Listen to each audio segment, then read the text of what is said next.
രാഹുൽ മാങ്കൂട്ടത്തിലിനെ സംരക്ഷിക്കുന്ന വടകര എംപിയുടെയും എംഎൽഎയുടെയും നിലപാടുകൾക്കെതിരെ എൽഡിഎഫ് നേതൃത്വത്തിൽ വടകരയിൽ ജനകീയ പ്രതിരോധം. പുതിയ ബസ് സ്റ്റാൻഡ് പരിസരത്ത് നിന്ന് ബഹുജന പ്രകടനം ആരംഭിച്ചു. തുടർന്ന് കോട്ടപ്പറമ്പിൽ നടന്ന ജനകീയ പ്രതിരോധം സിപിഎം കേന്ദ്ര കമ്മിറ്റി അംഗം എളമരം കരീം ഉദ്ഘാടനം ചെയ്തു.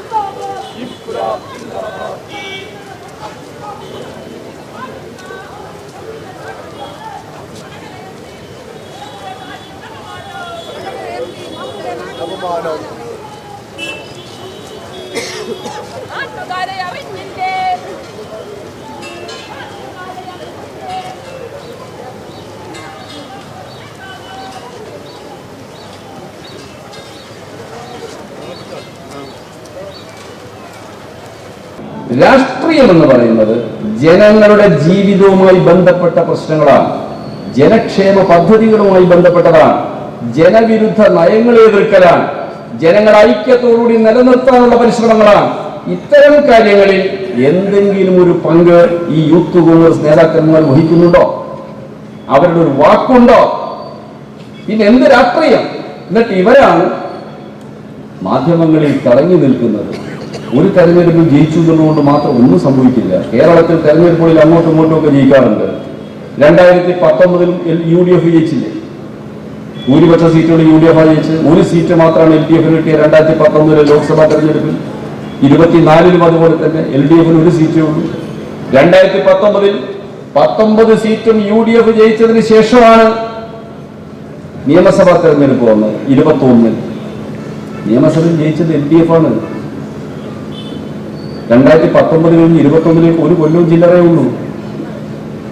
ലോക്സഭാ തെരഞ്ഞെടുപ്പിലെ വിധിയും നിയമസഭാ തെരഞ്ഞെടുപ്പിലെ വിധിയും തമ്മിൽ ഒരു ബന്ധവുമില്ല. അതുപോലെ തന്നെയാണ് 2024 തെരഞ്ഞെടുപ്പ് ഫലം കാത്ത് അതാണ് ആവർത്തിക്കാൻ പോകുന്നുള്ള അല്ല ഒരു തെറ്റിദ്ധാരണ ഒരാൾക്കും വേണ്ട. 2025 അത് വ്യത്യസ്തമാണ്.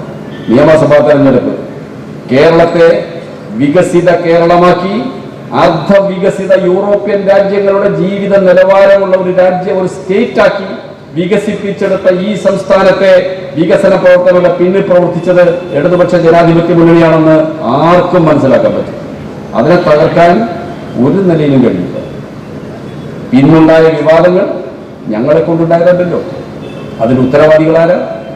യൂത്ത് കോൺഗ്രസ്. മാതൃകാപരമായ നടപടി സ്വീകരിക്കണം. ഇതിൻ്റെയൊക്കെ പിന്നിൽ കോൺഗ്രസിന്റെ ഗ്രൂപ്പ് തർക്കവും വലിയ പ്രശ്നങ്ങളാണ്. എവിടെ എത്തി നിൽക്കുന്ന ആർക്കറിയാം. മുഖ്യമന്ത്രിയാവാൻ പ്രതിപക്ഷ നേതാവിന് ആഗ്രഹം ഉണ്ടാകുന്നത് സ്വാഭാവികം.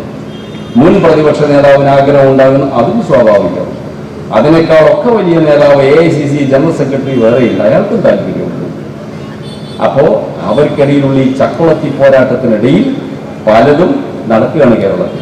അങ്ങോട്ടും ഇങ്ങോട്ടുമുള്ള കാര്യങ്ങൾ കേരളത്തിലെ രാഷ്ട്രീയത്തിൽ യോജിച്ചതെന്ന് ഒരു ജനകീയ പ്രശ്നത്തെ കൈകാര്യം ചെയ്യാൻ ഒരു കാലത്തും കോൺഗ്രസിന് കഴിയില്ല. അതിനിടയിലാണ് കേരളത്തിന്റെ എല്ലാ ധാർമ്മികതയും മര്യാദകളെയും വെല്ലുവിളിക്കുന്ന വിധത്തിലുള്ള ഈ പെരുമാറ്റ പ്രശ്നം ഉണ്ടായത്. സ്ത്രീകളോടുള്ള മോശമായ പെരുമാറ്റം. എന്തുകൊണ്ടാണ് മാതൃകാപരമായ ഒരു നടപടി സ്വീകരിക്കാൻ കോൺഗ്രസിന് കഴിയാത്തത്? അദ്ദേഹത്തെ അസംബ്ലിയിൽ നിന്ന് മാറ്റി നിർത്തണമെന്ന ഒരു തീരുമാനത്തിലേക്ക് കോൺഗ്രസിന് എത്താൻ കഴിയാത്ത? ആരെയാണ് നിങ്ങൾ ഭയക്കുന്നത്? ഇപ്പോൾ അസംബ്ലിയിൽ നിന്ന് മാറിയിരിക്കണമെന്ന് പറഞ്ഞ് അയാൾ രാജിവെച്ചാൽ പോലും ഒരു ഉപതെരഞ്ഞെടുപ്പ് ഒന്നും ഭയപ്പെടേണ്ടതില്ല. ഉപതെരഞ്ഞെടുപ്പ് വരാനിടയില്ല. 6 മാസം കഴിഞ്ഞ തെരഞ്ഞെടുപ്പ് പൊതു തെരഞ്ഞെടുപ്പാണ്. എന്തുകൊണ്ടാണ് ചെയ്യാത്തത്? ചിലർ ഭയക്കുന്നു.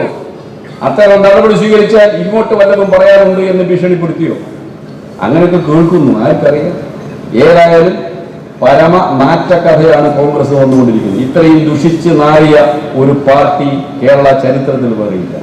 ഈ രാഷ്ട്രീയം ശരിയായ നിലയിൽ ഉൾക്കൊള്ളാനും കേരളത്തിന്റെ അന്തസ്സും അഭിമാനവും സംരക്ഷിക്കാനും ഇടതുപക്ഷ ജനാധിപത്യ മുന്നണി നടത്തുന്ന പോരാട്ടങ്ങളിൽ പിന്തുണ നൽകണമെന്ന് അഭ്യർത്ഥിച്ചുകൊണ്ട് ഞാൻ എന്റെ വാക്കുകൾ ചുരുക്കുന്നു. അഭിവാദനം.